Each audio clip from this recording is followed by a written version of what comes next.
Today we decided to do less of an episode and more of a lesson. This is for anyone who is even remotely scared of, concerned about pitches as they relate to drums. Whether it's pitch matching, tuning to a certain sort of pitch, ear training in general, we're going to help you get where you need to go.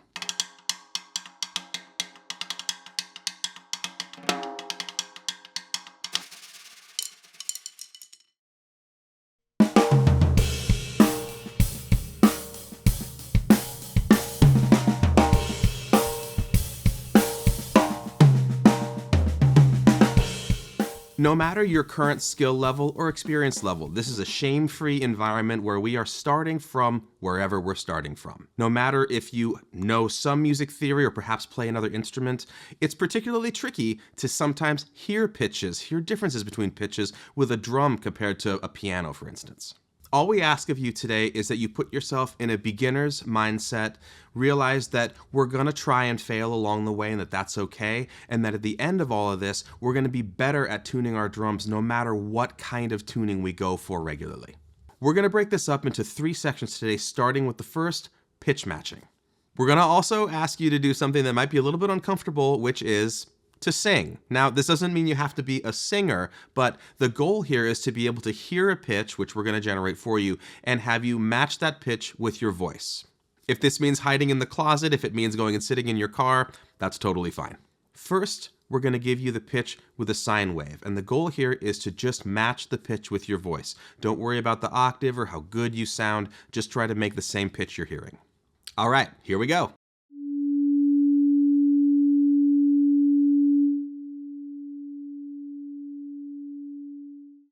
If that felt difficult, there is again no shame in doing this as many times as necessary to start to get comfortable both with hearing and matching a pitch and also with just using your voice to think about pitches in general. Next, we're going to move on to that same pitch but on a piano rather than the sine wave. Here we go.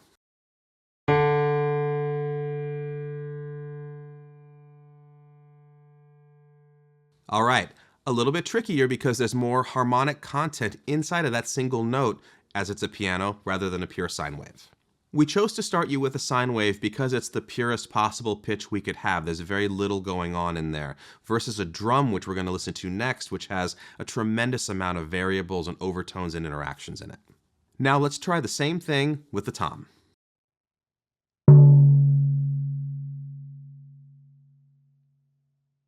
Okay, let's all take a deep breath. That's a lot. I have many memories of trying to do this sort of thing myself a long time ago because I was concerned about these things, and getting some proficiency just with something as simple as this is a big step in the right direction.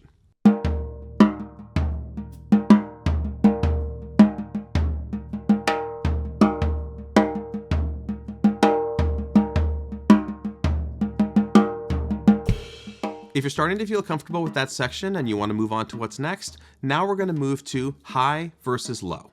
Now this may seem obvious because we have a small tom, we have a large tom. The large tom sounds lower than the small tom, but in dealing with a single drum and thinking about the range that you want it tuned in, you don't have the luxury of just looking at the size of it and making assumptions.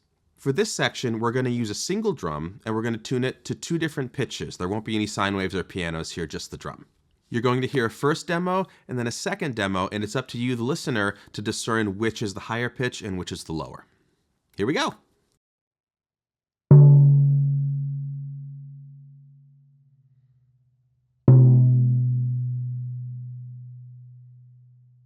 All right, how do you feel? Did you get it? We'll go ahead and let you know now that the first one was the higher pitch. Now this may seem, again, like obvious. Then again, it may not. It really depends on your experience level and also the sensitivity of your ear to what we're doing now, which is relative pitches. Which direction is it? This is extremely applicable within the world of drum tuning for a whole bunch of reasons, not the least of which being able to hear high and low between single tension rods on one drum. But before we dive into that, let's listen to batter versus reso and see if we can discern which is higher in this case. All right, here we go.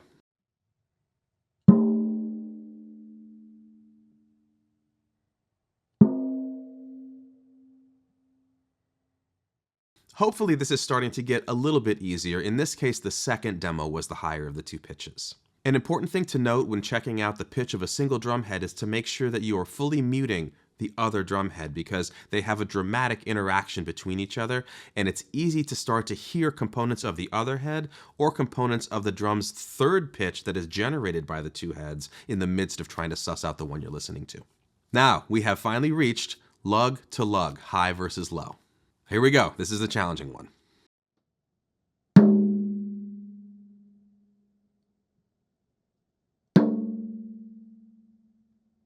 This is definitely the most difficult of all of these exercises, and I'm going to talk about that in a second, but first of all, the second pitch was the higher out of the two on that head. The thing that makes this particularly difficult is that we are interacting with the whole head when we play each one of these locations, which means that if one or two or several of them are mismatched compared to what we consider to be the right pitch, they're all adding content to the sound that we're hearing. As you can see, I am very gently placing my index finger in the center of the head before testing out these different tension rods' tensions so that I can alleviate a little bit of that noise without affecting their pitches. It's also important to note that I have this drum sitting on a bunch of fabric so that, again, the other head is not resonating or interacting in any way, and we can really focus on just the pure sounds of this one.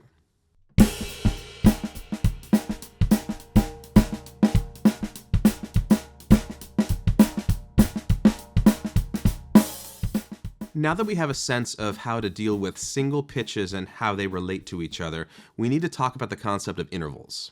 Intervals are distances between two different notes.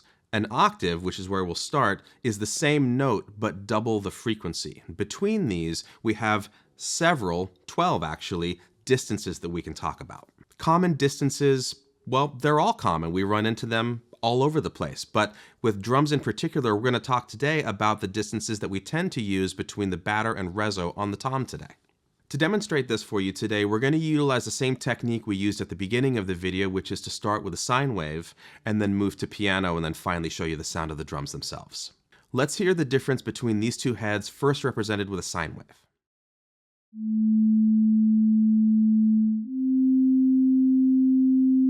Lovely. They're sine waves. Now, let's hear them with piano notes.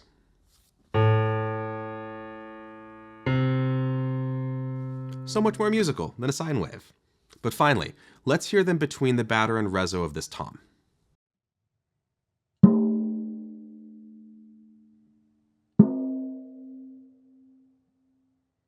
Some of you may actually be able to tell what interval that was right out of the gate. Others, sometimes including myself actually, I don't have the most accurate ear in the world for things like this, would need to sit down and figure it out on a piano or something like that. For those of you who are totally unsure what's happening here, the name of this interval is a minor third. An octave is made up of an interval called a half step. That is the next available key on the piano or whatever instrument you might be playing.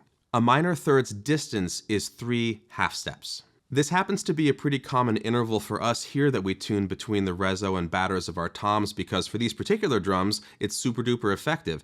Your drums may differ, but it is super fun to experiment with the interval between the two heads without necessarily even knowing what that measurement is, just moving through a range and seeing what it gets you out of the drum.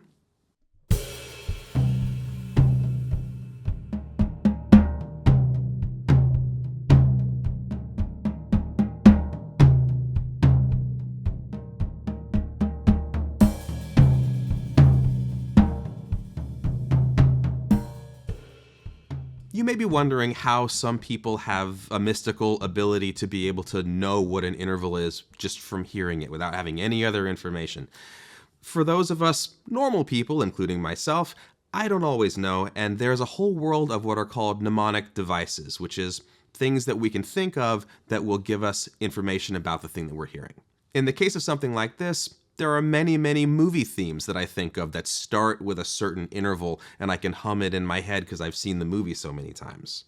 Common ones for us here are Jaws, minor second, or maybe Star Wars, perfect fifth. There are all sorts of opportunities in your own life with music that you listen to track down songs that you know really well and utilize them in this fashion. If this is something that's interesting to anybody out there, let us know and we can get deeper into it in a future episode.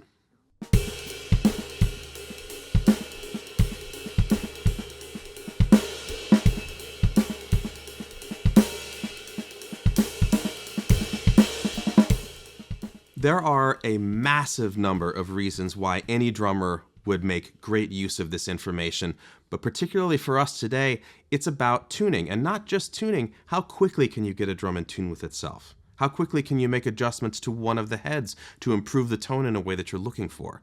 How quickly can you change the range of a drum that's already in tune because you feel like it needs to be tuned higher or lower? What if you're somewhere where you don't have a device to help you, or you don't have muffling available?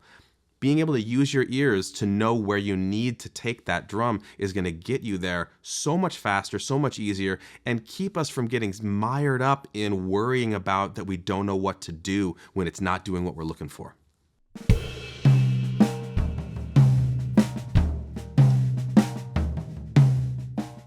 Ultimately, this allows us to be better, more efficient, and more confident tuners of our instrument, which at the end of the day is a big part of having a great sound.